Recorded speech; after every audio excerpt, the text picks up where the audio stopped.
Tonight on America's Dumbest Criminals, just how many ways can you divide the loot when you bring everyone you know on a caper? Why would a team of savvy police officers devise a sting operation to make crooks sing for their supper? And what would you do if a customer decided to enter your store this way? You're in hot pursuit of the answers on America's Dumbest Criminals. Delta 1566, give me a call and you'll be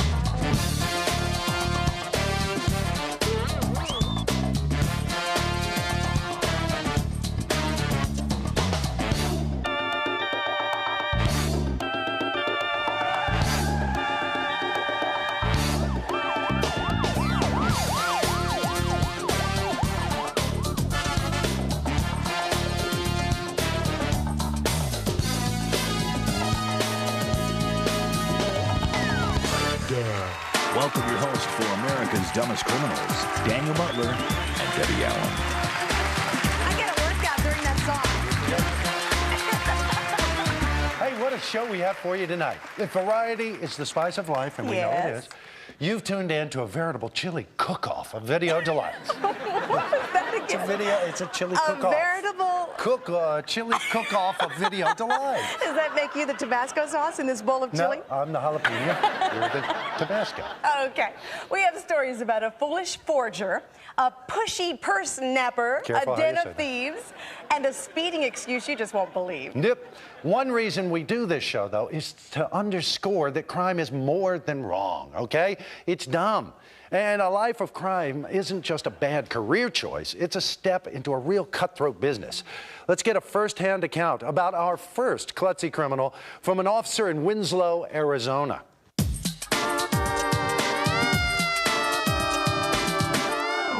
Well, Debbie and Daniel, I got a dumb criminal on tape for you.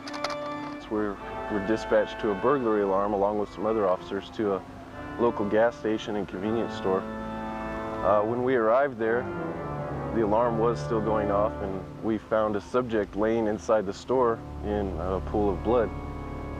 Later, it turns out that what he had done was climbed up on top of the building with burglary tools, and he pried open one of the ventilation shafts and dropped about 20 feet down into the store. Once he got in, the alarm sounded, and he soon realized that he had nowhere to go because he'd forgot to drop a rope down. So he tried to break the windows and crawl through the bars that were welded onto the windows. And during that attempt of getting out of the window, he sliced his throat from his ear all the way to the front of his neck, basically almost bled to death. That's where we found him, was laying in his blood in the store. Oh, man! He was okay, You know, I mean, he lived, but try explaining that injury to your insurance company, you know? I mean, what? Cut myself shaving, maybe? I don't know. What were you using, bud? I don't think they'd buy it. Nah, I don't think so. But our next story involves jogging, okay? And running from the law. Let's track this story of a wacko in Waco. I think that's a Waco in Waco.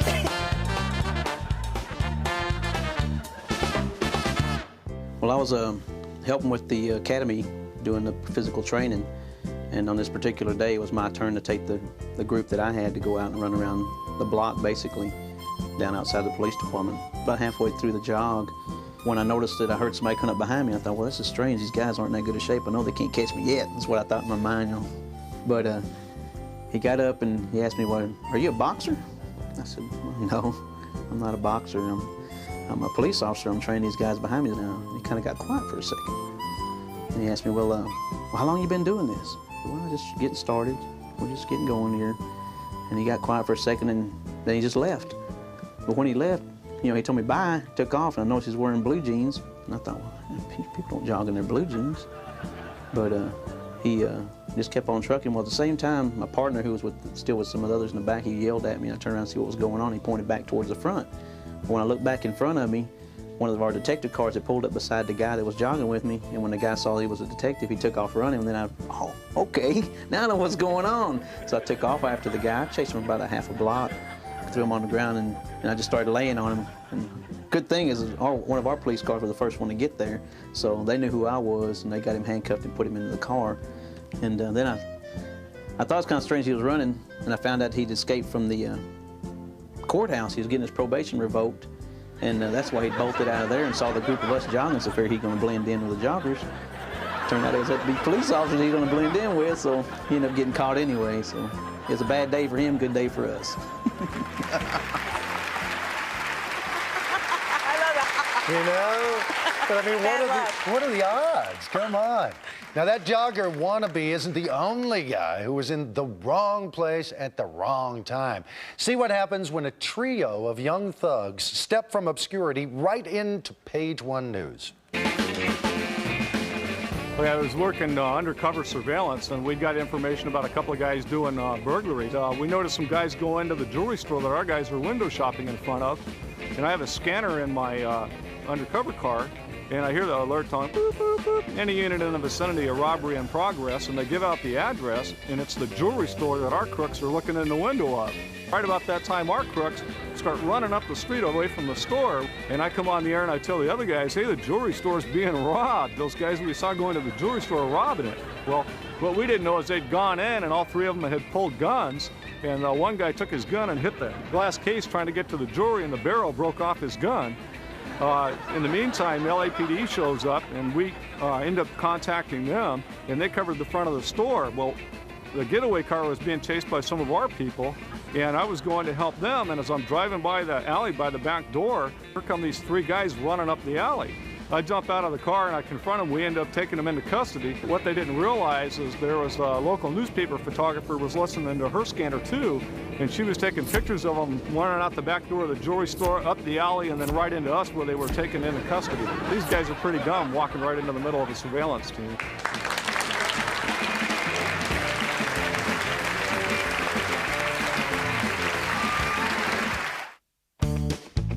Hey, here's another dumb law. In Macon, Georgia, no man can place his arm around a woman without a good and legal reason.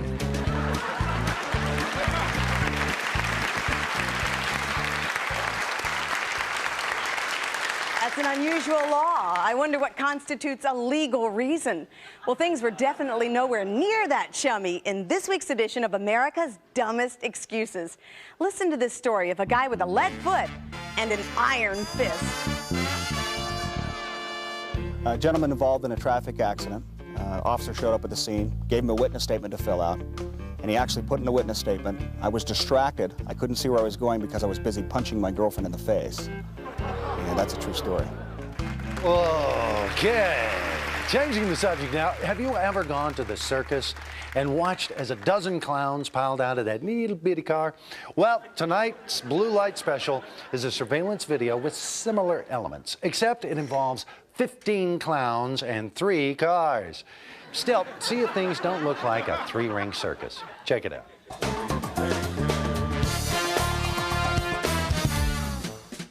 Hail, hail, the gang's all here, out on the town for a little late-night shopping when there's no crowd. Well, except for the one you brought with you to rob this Miami department store. Look at them go. It may bear some similarity to an Easter egg hunt, but this is no day in the park. You're watching 15 thieves go after the most expensive stuff in the store. I have been a cop for 20 years. I don't ever recall anything of that nature in Miami Beach, Florida. After grabbing their goods, they were convened to beat a hasty retreat. Obviously, these people knew what they were doing. Or did they? Apparently, they'd spent so much time planning their plundering that no one worked out their getaway. When the cops arrive, it's bumper car time. 7 members were apprehended on the spot, and others were picked up later. No word on whether they posed in the booking room for a group photo. Brother. And that's our den of thieves. Okay, you've heard that too many cooks can spoil the broth. Well, now you're about to see an ingenious solution cooked up by police officers dealing with too many crooks. See if you don't agree that this sting operation is good.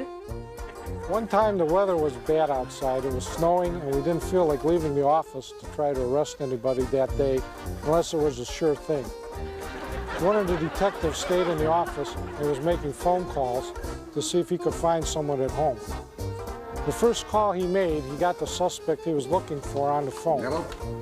Doing some quick thinking, he told the suspect that he was from a radio station, and if that he could hum the Campbell soup jingle, that he could win a case of soup of his choice. Okay. He then asked the suspect what his favorite soup was, and the suspect told him it was chicken noodle. He then told the suspect to sing the Campbell soup jingle, which the suspect did. Good. Good. Campbell soups are really good. With that, we told him that we would be right out to deliver his case of soup. We drove out to the suspect's house, and when we pulled up, we opened the trunk. The suspect came out to collect his soup, and he was arrested. He did have his soup later that night, and it was in the county jail. Good.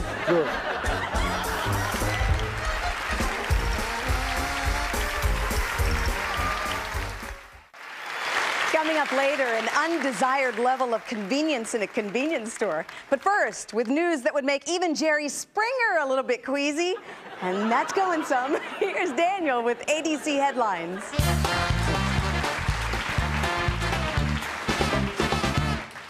All right, a guy just had a gut feeling that customs officials were going to search his bag and find the little stash of marijuana he was transporting. So he grabbed someone else's bag off the luggage carousel and proceeded through customs.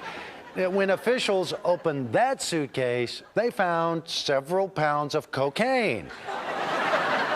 Okay, what are the odds? And you thought getting stuck with a little layover was a hassle. He got 20 years, I think. An intoxicated robber in Ionia, Michigan, threatened to call police when two service station attendants failed to hand over their cash.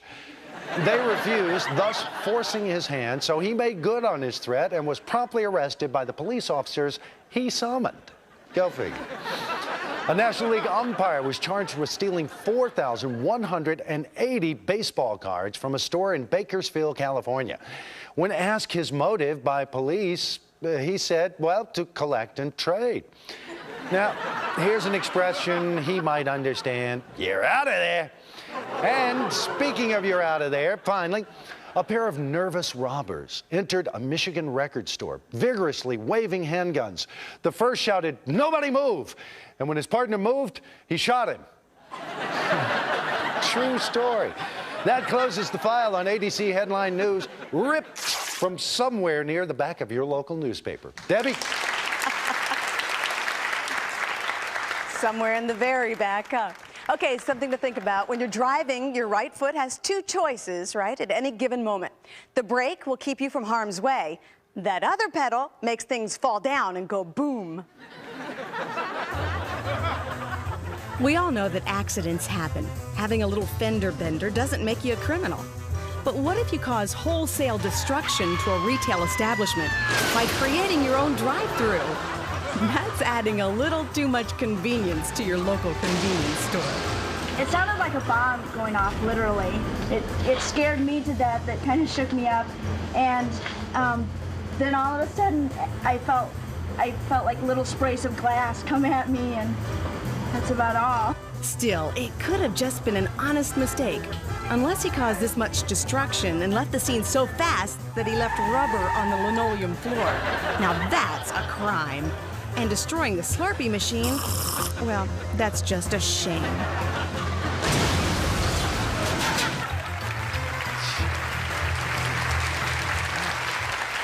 Don't you just hate it when frozen beverage machines are innocent victims? Daggone.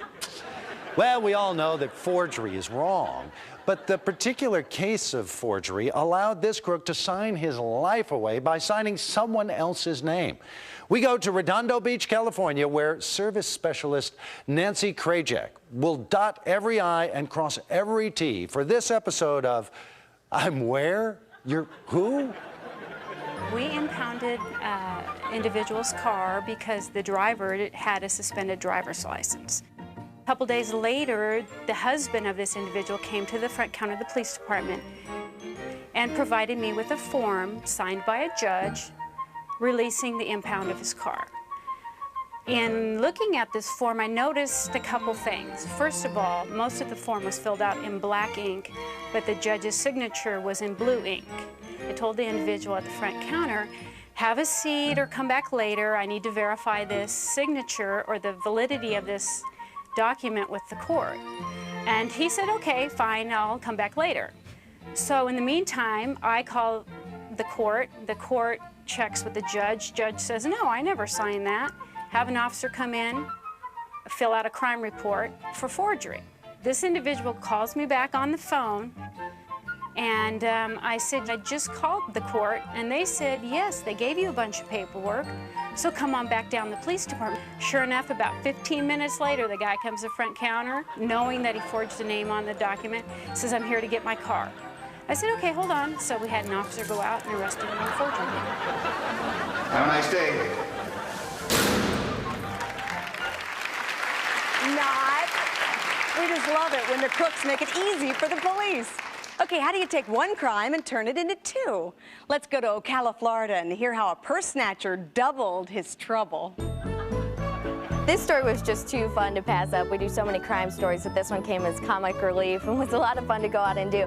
What happened was a lady had just moved to Ocala. She had only been here maybe a week. Her whole entire home was in boxes. So there was a TV, a stereo, a thief's dream. Everything you could possibly want was right there.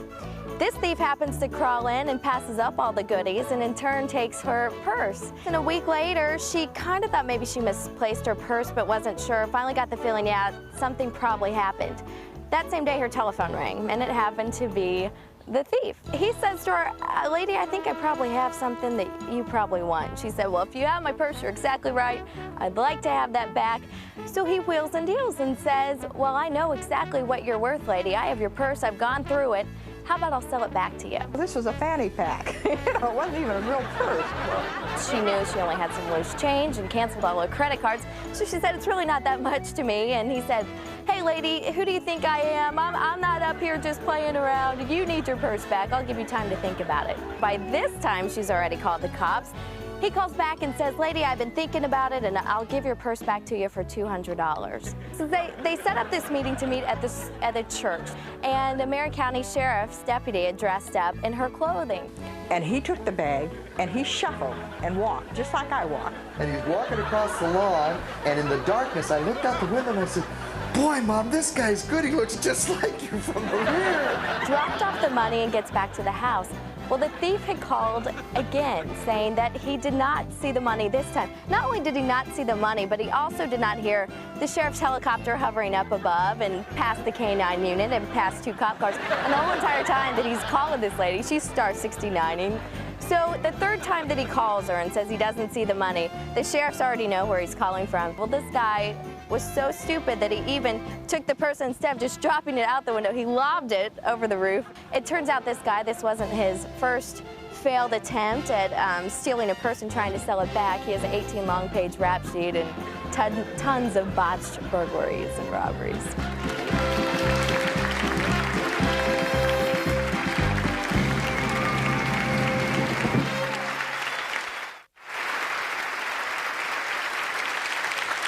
You gotta hand it to our next crook. He tried to be flexible when his victim had no money to hand over. Yeah, well, and it was his I'll work with you attitude that earned him a spot in We're Not Making This Up. Really? Nope. About a year ago, we got a call of a robbery that had just occurred at a personnel service.